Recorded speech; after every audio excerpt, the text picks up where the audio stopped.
Let f and g be functions defined on the positive integers and related in the following way. F of n is equal to 1 if n equals 1, and it's equal to 2 f of n minus 1 if n is not equal to 1. And g of n is equal to 3g of n plus 1 if n is not equal to 3, and it's equal to f of n if n is equal to 3. And the value of g of 1 is one of the following.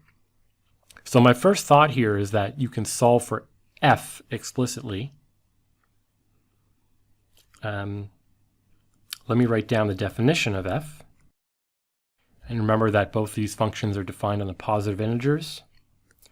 So we can see right away that f of n is equal to 2 to the n minus 1.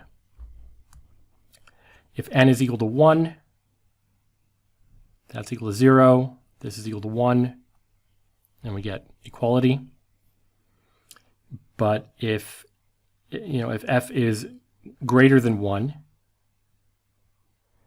I just subtract 1 but multiply by 2.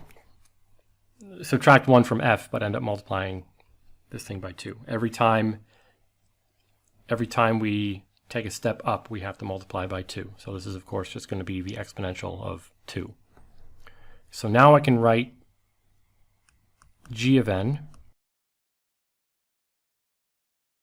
I don't actually know if this is the best way of solving this problem, but we have simplified it quite a bit. And I'm now trying to find g of 1. Well, g of 1 is equal to 3g of 2, which is equal to 9g of 3, which is equal to 9 times 4, which is 36.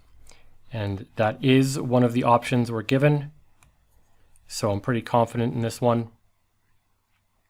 I don't think there's too much more to say about this, except we probably did not need to actually solve for f here.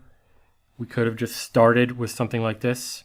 Write down g of 1, use the definition to see that this is equal to 3g of 2, which is equal to 9g of 3. And then once we're at g of 3, we can just substitute.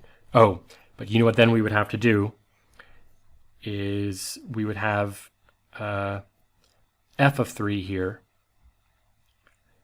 This is f of 3, and we would have to sort of back out what f of 3 is from this.